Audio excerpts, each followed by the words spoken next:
లేనివాడేం కాదు నీ ప్రభు ఏమని ఎవరు వాడు స్వరూపే మర్చిపోయి తిరుగుతాడు. కొంచెం వాడిని చూసి ఓదార్చు. ఎందుకని అలా దేహాలు మారుస్తాడు చెప్పు, మనసా చెప్పు. ఎంత బాగా ఓదారుస్తారు మనసుని. అనగానే అది వింటుంది. అది శరీరం వింటే మనసుద్దిగా అవుతుంది. అది అలా కాదండి ఆచార్యుల వారు. బహుశా మీరు చూసుంటారో ప్రపంచాన్ని చాలా కోణాల్లో చూశాను నేను. ప్రపంచంలో చాలా శాంతి ఉంది. ఎంత శాంతి లేకపోతే 10 ఏళ్ల తర్వాత ఒళ్ళు తగ్గించుకుని సినిమా తీసాడు 150 సినిమా. చిన్న పిల్లల పెళ్లికి సిద్ధంగా ఉన్నట్టు కనిపిస్తున్నాడు సినిమాలో. సురేఖ ఉంది కాబట్టి ఒప్పుకోలేదు కానీ 2వ పెళ్లికి సిద్ధం రేపు అర్థం లేదు.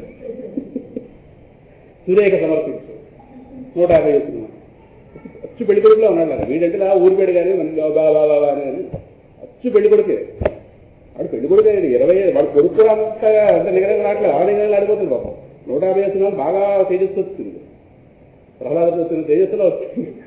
ఒక సురేఖ ఒప్పుకుంటే అది చాలా కలుగుతుంది. బాగుండదు అల్లు అరవింద్ కొడతాడని ఊరుకున్నాడు అనుకుంటా కదా. కనుక అందులో అంత శాంతి లేకపోతే సినిమా తీసినవాడు వినాయకుడు అండి. వినాయకుడా?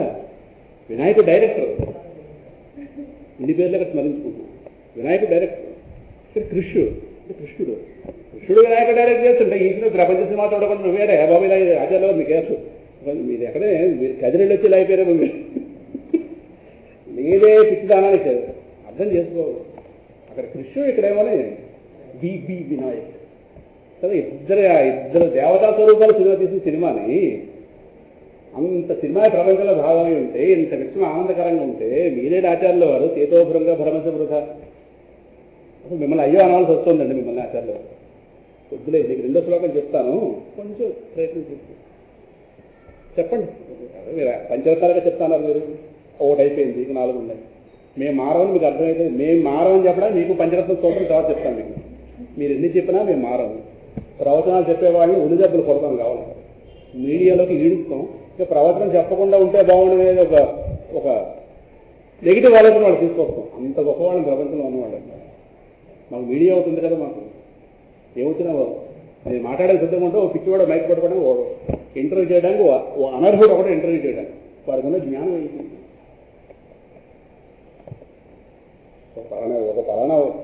ఒక సంప్రదాయవాదిని ఇంటర్వ్యూ చేయడానికి వీడికున్న సంప్రదాయం నీకు తెలుసు. 4 ప్రశ్నలే కదా అంటనా? నువ్వే ఇప్పుడు భగవద్గీత గురించి ఎవరైనా నాతో మాట్లాడాలంటే వారి భగవద్గీత జ్ఞానం వాడికి ఉండద్దా? వాడు తెలుసుకోవడానికి వస్తున్నాడు, వాదించడానికి వస్తున్నాడు. వాదించడానికి అంటే వాడు చదివి రావాలా? గీత గురించి నేను ప్రశ్నించడానికి వస్తున్నాడంటే వాడు అధ్యయనం చేయాలి వద్దా? వాడు గురు పరంపర ఏంటి? వాడు చదువుకున్న పుస్తకం ఏంటి? వాడుకున్న ఆలోచన విధానం ఏంటి? ఇవన్నీ చూసి నేను ఇంటర్వ్యూ కూర్చోవాలి. ఎవడో కూర్చోడు కలిస్తే ఇంటర్వ్యూ కనపడేటో టీవీ కెమెరా మీద కనిపించడం కావాలా? మనకి టీవీ కెమెరా మీద కనిపిస్తే అంత కనిపించకపోతే వాడు ఎవడో పిలిస్తే మనం ఎందుకు వెళ్ళాలి? అసలు నన్ను ఇంటర్వ్యూ చేయడానికి నీకున్న అర్హత ఏంటి? నీ టీవీ కెమెరా నేను మురిసిపోవడానికి నాకేమి ఇక్కడేమి లేదు, ఇక్కడేమి నా ఆనందం నీవే పాటి వాడి నువ్వు. నీకున్న జ్ఞానం ఏంటి? నీకున్నటువంటి అర్హత ఏంటి అని చూసి వెళ్ళాలి. అంతే. ప్రతివాడు పిలిచి వెళ్ళకూడదు. అలాగా వెళ్ళకుండా ఉంటేనే గౌరవం పెరుగుతుంది. వెళ్ళి వాడికి లోపు అయిపోయి వాడు అడిగిన దానికి ప్రశ్నలకు సమాధానం నీళ్లు నగిలి ఎందుకంటే కర్మ ఏంటి? అంత కర్మ ఏంటి? మీ సంప్రదాయంలో గురువులను ఎందుకు ముట్టుకొని ఎవరు ముట్టుకోకూడదు. తల్లి మడిగా ఉంటే పిల్లల్ని ముట్టుకోను కదా. మాత్రం వాడు కొడుకు కదా. ఇది మడి కట్టుకుంది, మడి కట్టుకున్న సమయంలో వాడు ముట్టుకోకూడదు. మడి అంటే ఏంటి? ఎవరో ముట్టుకోకూడదనే మడి అంటాం. ఆ మడి కట్టుకుంటే ముట్టుకోకూడదు. ఆ పిచ్చి ప్రశ్న అది. ఇక్కడ దేవతార్థం ఉన్నప్పుడు మడి కట్టుకోవాలి. కొడుకే కావచ్చు, మొగుడే కావచ్చు, దూరంగా ఉండదు. మళ్ళీ ఈ మడి కాస్త తీసి మళ్ళీ మామూలు వస్త్రం ధరించలేక దూరంగా ఉండంతే. ఇలా పిల్లల్ని తీయాలంటే ఎవరు చేస్తారు? ఏదో లేదా ఒకవేళ పిల్లల్ని ఈయన పడుకుని మళ్ళీ స్నానం చేసి మడి వస్తారు. ఎందుకు పెట్టేది ఇవన్నీ? మరి ఇంట్లో ఎన్ని నియమాలు ఉంటే పీఠాధిపతి భగవంతుడు మూస్తున్నవాడు దేహంలో. ఓ పీఠానికి ఆధిపత్యం. వాడిని వ్యవహారంలో ముట్టుకుంటే 2 వ్యవహారంలో ముట్టుకుంటే ఆయన పవిత్రత ఏమవుతుంది? ఆయన చెప్పదా రాధాకృష్ణకి? నీళ్ళ వాళ్ళందుకు వాడి దగ్గర రాధాకృష్ణ దిగొచ్చాడు మీద నుంచి. నీళ్ళ వాళ్ళ ఎందుకు అక్కడ? నన్ను పిలవని చెప్తాను స్పష్టంగా. ముట్టుకోకూడదని. అంటరాంత నమాదేమన్నా? అంటరాంతరం వేరు, ముట్టుకోవడం వేరు. ఇప్పుడు క్యాలెండర్లోనే వ్యవహారం చేయాలి. దానికి సంబంధించి ఒక గ్లౌజ్లో దొరుకుకోవాలా? ప్లాస్టిక్ చెప్పులు వేసుకోవాలి. ఆ చెప్పులో మేకు ఉండకూడదు. కరెంటు ప్రసరించే వస్తువు ఏదైనా ఒంటి మీద ఉండకూడదు. నీళ్ళు తడి ఉండకూడదు. ఇంత జాగ్రత్త తీసుకోవాలి. మన ఇంట్లో కరెంటే మనమే దానికి కరెంటు బిల్లు పే చేస్తున్నాం. అలా అని చెప్పి ఇష్టమైనట్టు ముట్టుకుంటే మరి కరెంటు దగ్గర జాగ్రత్తలు తీసుకుని వాళ్ళు భగవంతుని కరెంట్ ఉందిరా పిచ్చోడా చెప్పాలి. ఈ కరెంటుకే ఇన్ని జాగ్రత్తలు. వాడి భగవంతుడి కరెంటు దాన్ని ముట్టుకుంటే వీడి దర్శనం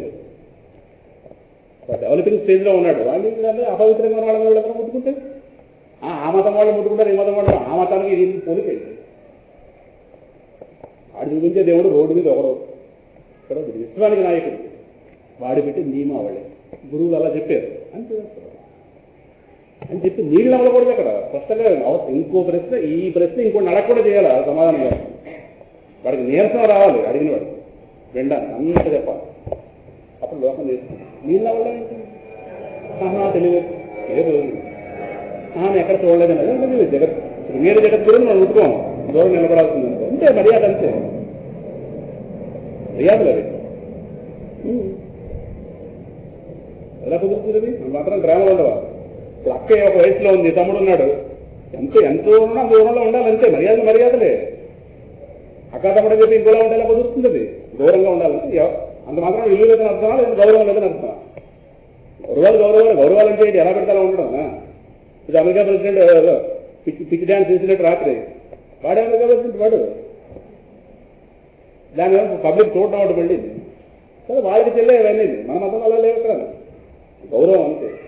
ఆ దూరంగా నిలబడడం, దూరంగా మాట్లాడడం చెప్పాలి. అలాగా అవతలవాడి వాడు ఒక నాస్తిక భావంతో అడుగుతాడు. అలాగా అంటే ఏంటి, అంతా ఆత్మ అని చెప్తే అంతా ఒకటైపోవడమనా? దేహాల మీద దూరాలు లేవా? మర్యాదలే. ఇప్పుడు అలాగే భార్యను ఎవరు ఎక్కువగా ఊరుకుంటాడా? అంతా అర్థమైతే వాడు ఆవిడ పడిపోతే ఎవరిని ఇంటర్వ్యూ చేస్తాడు టీవీ ముందు ఇప్పుడు కూర్చోబెట్టి ఇలా చెప్పాలి, దెబ్బను ఊరుకుంటాడు. అది రానివాడు కట్ చేసేస్తాడు. వాడు భయపడ్డాం ఏంటి? వాడు భయపడ్డాను. ఇంత రామాయణం పెద్దొస్తుంది మన దగ్గర, ఒక శ్లోకం చెప్పడమే అంతే. మర్యాద గల దూరం ఉంటున్నాం. ఎందుకు ముట్టుకోకూడదు, ముట్టుకోకూడదు అంతే. నియమం అది. నియమాలు ప్రశ్నించకూడదు. ఇప్పుడు రాధాకృష్ణ కొట్టిద్దాం అనుకోండి ఇంటర్వ్యూలో, కొట్టచ్చా? నియమం కాదు అది, ఇది నియమం అంతే.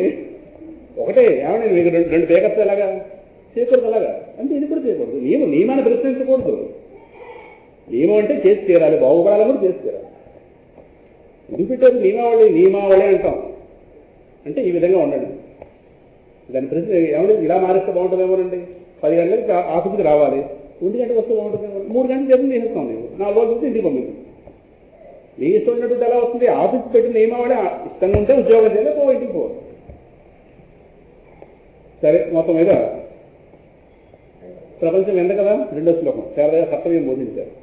ఇక్కడ దీన్ని మళ్ళీ భ్రాంతి ఓడగొడుతున్నారు. ఓహో, ప్రపంచంలో శాంతి ఉందన్నా, శాంతి ఉంది. మీరైనా నేనైనా ఓడిపోవాలి. ఆచార్య మీరైనా ఓడిపోవాలి, నేనైనా ఓడిపోవాలి. నేను ఓడిపోను కానీ కంగారు పడదు, నేను చెప్తాను నీకు. సుప్తౌ రజత ప్రతిభాజాత కటకాద్యర్థ సమర్థా చేత్ దుఃఖమయీ తే సంస్కృతిరేష నిర్వృతిదానే నిపుణా స్యాత్ చేతో భృంగ భ్రమతి వృథా భవమరుభూమౌ విరసాయాం భజ భజ లక్ష్మీ నరసింహ అనఘ పదసరసిజ మకరందం. ఈ ఆచార్యులు నీళ్లు తాగింది చెప్పారు. సుప్తౌ రజత అని చెప్పలేక కాదు దాహం. సుప్తౌ రజత ప్రతిభాజాత కటకాది అర్థ సమర్థా చేత్ దుఃఖమయ్యితే సంస్కృత రేష. ఏమంటారంటే భ్రమ. ఇప్పుడు వెన్నెలగా ఉన్న సమయంలో సముద్రంలో అలా వెళుతున్నాం అనుకోండి, ఆల్చిప్ప ఆ వెన్నెల మీద పడి వెండిలా కనుక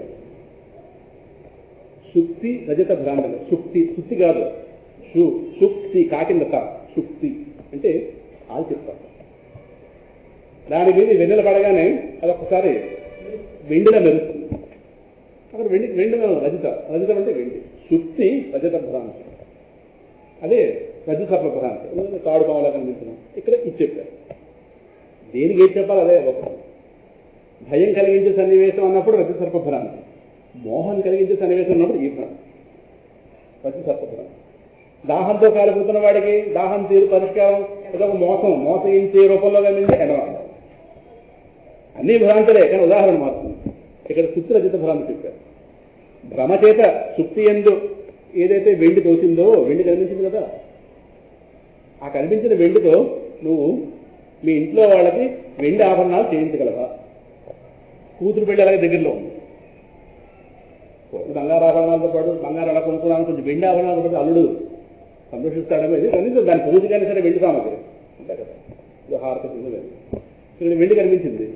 ఈ కనిపించిన వెండితో నీ కూతురు గారికి అవసరమైనటువంటి ఇది పూజా సామాగ్రి తయారు చేయించగలవా? చేయించలేదా? నేను చేయించగలను, నువ్వు చేయించలేదు, చాలా చేయించాను మా ఇంట్లో వాళ్ళు. షాపులో వెండి కాదు, సముద్రం ఒడ్డు కనిపించిన వెండి. రాత్రి వెళ్తారేమో పడింది, ఓహో ఇది ఎక్కడ ఉందో వెళ్ళకండి, ఇలా చూస్తున్నాం అనుకోండి, మన వెనకాల పరిగెత్తి అదే సినిమాలో బ్రహ్మాండంగా ఆకాశంలో చూస్తే వాడు చూస్తాడు, ఎందుకు చూస్తున్నాడు తెలియదు, ఇంతమంది చూస్తున్నాడు. అలా చూస్తున్న వాడు జోగులు కూడా తెలుపుతాడు వాడు.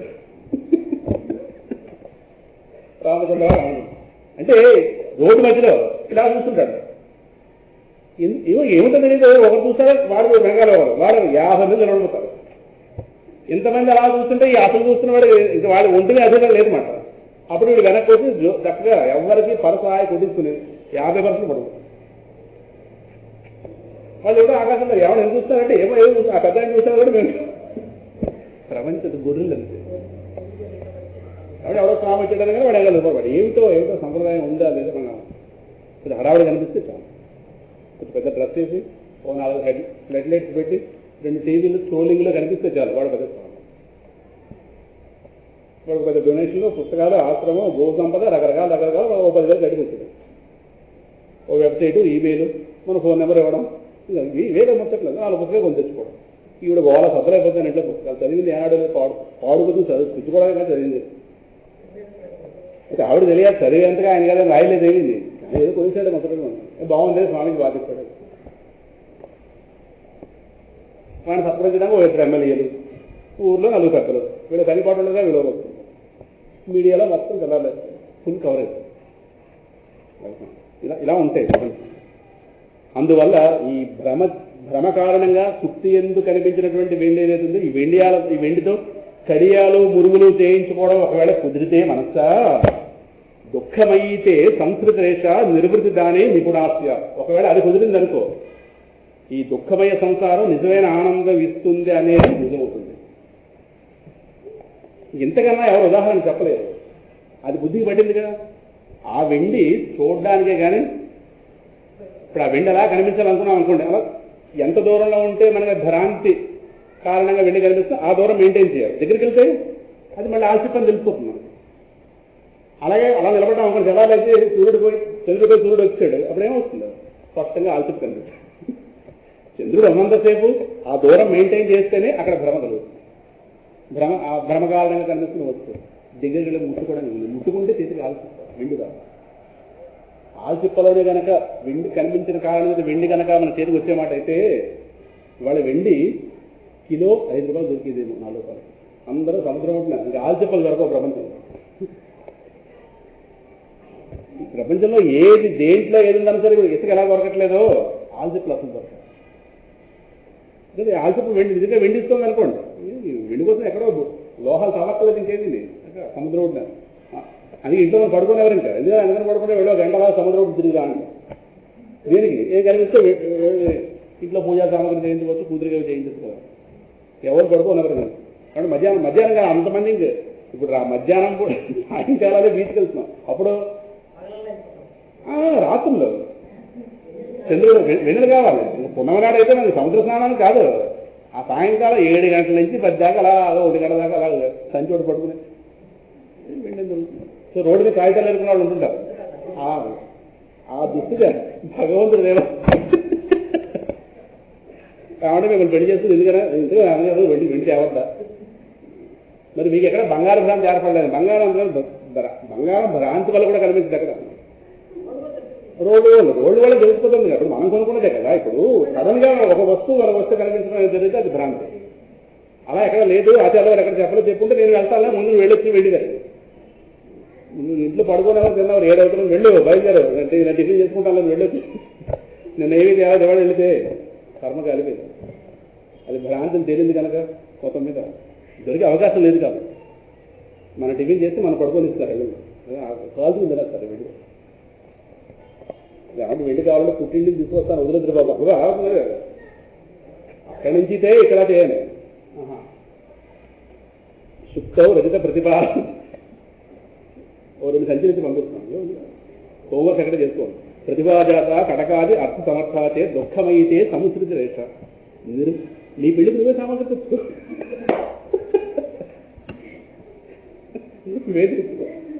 తమ్ముడు పెళ్ళికి రాసుద్దాం, నీ ఎక్స్ట్రా అయితే వద్దాను. ఇల్లు వెళ్ళారు. ఉద్యోగం అయితే ఎక్కలేదు, ఇలాగ పుస్తకం అధికం అయిపోతుంది. ఆచార్యుల వారు చెప్పారు, వెళ్ళు వెళ్ళు వెళ్ళని సంస్కృతి రేష నిర్మితదానే నిపుణ. అది సాధ్యమైతే సాధ్యం.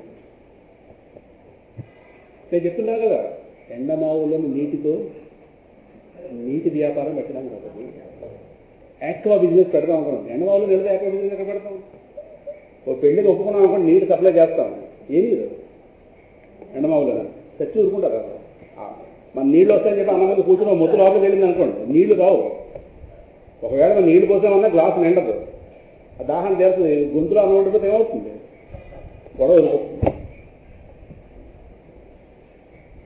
ఎండమావులో నీళ్లు తీసుకొని దాహం తీరుస్తామా?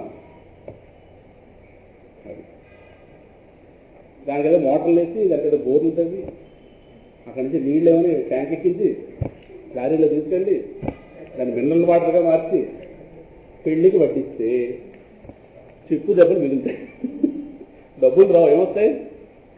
అది ఆ విధంగానే ఈ వెండి చేత కడియాలు మురుగులు ఆ రోజుల్లో సరిపోతే మొత్తం సామాన్లు చేయించుకోవడం కుదిరితే ఈ దుఃఖమయ సంసారం. దుఃఖమయితే సంస్కృతి. సంస్కృతి అంటే సంసారము, సంసారమే సంస్కృతి. సంస్కృతి అంటే ప్రవాహం. దేని ప్రవాహం? జనన మరణ ప్రవాహం. ఇదేంటిది? దుఃఖమయము. ఈ సంసారం దుఃఖమైనటువంటి సంసారం నిర్వృతిగానే నిపుణాస్య. నిర్వృతి అంటే మోక్షానందము. సంసారం దుఃఖమయం. దుఃఖమైనటువంటి ఈ సంసార ప్రవాహం ఏదైతే ఉందో ఇది నిర్వృతి. నివృత్తి కాదు, నివృత్తి వేరు. నివృత్తి అంటే దోష నివృత్తి అయిందంటాం, లేదు సందేహ నివృత్తి. నివృత్తి అంటే తొలగటం. నిర్వృతి. నిర్వృతి. నిర్వృతి అంటే మోక్షానందం. నిర్వృతి దానే నిపుణాస్య. ఈ దుఃఖమయ సంసారం నీకు నిజమైన మోక్షానందాన్ని, శాశ్వతానందాన్ని ఇస్తుందన్నది సత్యం అవుతుంది. ఇక్కడ సత్యం అవదండి, అది సత్యం కాదు. 150 సినిమా, 100 సినిమా, ఆ సినిమా తీసిన వాళ్ళు ఎంత ఫ్యామిలీ ఉన్నారో చూడక. మన సినిమాకి వెళ్ళమేమో అని చెప్పి ప్రతి టీవీ ఛానల్లో ఆ డైరెక్టర్ వాడు ఆ హీరోయిన్ కూర్చుని పిచ్చి సమాధానాలు ప్రతిపక్షలు దేనికోసం. మనం ఏదో ఛానల్ పెడతాం, మనకు తెలుసు. మన ఛానల్ పురుగులో మనం ఈ పురుగు ఏదో టీవీ పెడితే కనుక ఆ చూసినాడు ఏదో మాట అట్రాక్ట్ చేస్తే ఇప్పటిదాకా ఏదో నిగ్రహించుకున్నాడు, బయలుదేరుతుంది. 40 లక్షలు వచ్చింది, 10 కోట్లు వచ్చింది, 100 కోట్లు అని వాడు బావమద్దు కూర్చొని టీవీ కెమెరా మాట్లాడుతున్నాడే దేనికి? మన దగ్గర 100 అయ్యాడు. మోక్షానందం అంటే అసలు ఆనందం అంటే ఏమిటో మనకు కూడా అర్థమైతే కదా. అవతల వాడి మీద ఆధారపడి వచ్చేది ఏది ఆనందం. దాన్ని నైమిత్తిక సుఖం అంటారు. నిత్య సుఖం వేరు, నైమిత్తిక సుఖం వేరు. ఒక నిమిత్తం కారణంగా వచ్చేది, నాకన్నా వేరుగా ఉన్నది ఏదైతే ఉందో అదొక నిమిత్తం. ఆ వస్తువు కారణంగానో ఆ వ్యక్తి కారణంగానో నాకు కలిగేది నైమిత్తిక సుఖము. ఒక నిమిత్తం వల్లది నైమిత్తిక సుఖం. వస్తువు వల్ల వచ్చేది వస్తువుతో పోతుంది. శాంతి అంటే నిత్య సుఖం. ఏ వస్తువు అయితే నిత్యమో నాకు కూడా ఉంటుందో, నాకు వేరే వాళ్ళన్నా వేరు కాలేదు, దానివల్ల వచ్చేది నా వల్లే నాకు వచ్చేది, అది నా స్వరూపం. ఎందుకంటే ప్రతిబింబం, అది బింబం. అంటే నా వల్ల నాకు వచ్చే సుఖం నిత్య సుఖం. నాకు నేను నిత్యం కనుక నాకు నిత్యం కాని ఏవైతే ఉన్నాయో వాటి వల్ల నాకు వచ్చే సుఖం నైమిత్తిక సుఖం. ఇవన్నీ నైమిత్తిక సుఖాలు. మనం సినిమా చూస్తే వాడిగా ఆనందం, వాడి పిచ్చి కిందలు చూస్తే మనకు ఆనందం. ఎవడు శాంతికున్నాడు కాబట్టి మనకి ఏం కావాలో తెలియకపోతే ప్రపంచం పిచ్చాళ్ళు తిప్పుతుంది. మన చుట్టూ పిచ్చివాడిని చూసి మనం అయ్యో అనక్కర్లేదు. ప్రపంచం అనే కోణంలో చూస్తే దాని కళలంతా మనం చూసుకుంటే మనం పిచ్చివాడు. పిచ్చివాడిని పిచ్చి తిప్పుతుంది ప్రపంచం అంతా. మనల్ని ప్రపంచ పిచ్చి తిప్పుతుంది. ప్రపంచ కళలను మనం చూసుకోండి ఒకసారి. ప్రపంచం ఎందుకంటే అట్రాక్షన్ దేనికి అంతే. అది వేసే పిచ్చి వేషాలకి సత్యం ఏంటో తెలియకపోతే ప్రపంచం పిచ్చి. అందుకే ఆచార్యులు వారు చెప్తారు ఇది. అంటే అక్కడ భ్రాంతి గురించి చెప్పడం అంటే భ్రాంతి సుఖము, శాంతి సుఖం కాదు, భ్రాంతి సుఖం. నీకు సుఖంగా కనిపిస్తుంది, సుఖ భ్రాంతే కానీ సుఖం లేదు. తర్వాత ఇంకా దాంట్లో చెప్తారు ఇంకో శ్లోకంలో. పోనండి సుఖ భ్రాంతి కావచ్చు, ఎందుకో సుఖం ఉంది కదా అని. ఇది సుఖంగా కొనసాగే సుఖం కాదు అని ఆయన దుఃఖంగా మారిపోయే సుఖం తర్వాత చెప్తారు ఇంకో శ్లోకంలో చెప్తారు. ఇది ఎక్కడ కూడా మనసును జారిపోనివ్వరు. ఆత్మ అనేటటువంటి ఆ డైరెక్షన్ నుంచి మనసును ఎక్కడ జారిపోనివ్వకుండా ఆచార్యులు వర్తించారు. అలా ఆ అదుపులో పెట్టారు. ఆ నీటిని ఆ ప్రవాహ మార్గం నుంచి బయటకు పోనివ్వకుండా కరెక్ట్గా అటు ఇటు గోడ కట్టి ఎలాగ ఒక ఛానల్గా నీటిని ఎలా ప్రవహింపజేస్తే ఎంత అందంగా ఉంటుందో అలా ఒక నృసింహస్వామి వారి దగ్గర ఒక కాలువ కట్టారు ఆచార్యులు గారు. మనస్సు అనేటటువంటి ప్రవాహం ఒక కాలువ, ఒక అవగాహన కాలువ అర్థమవుతుందా? అందులో ఎప్పుడైనా ప్రపంచ భ్రాంతి కలిగితే ఒక్కసారి వెరిఫై చేసుకోవచ్చు. ప్రపంచంలో శాంతి ఉంది అని కనుక మనసు రెచ్చగొడితే శుద్ధి రజత భ్రాంతి.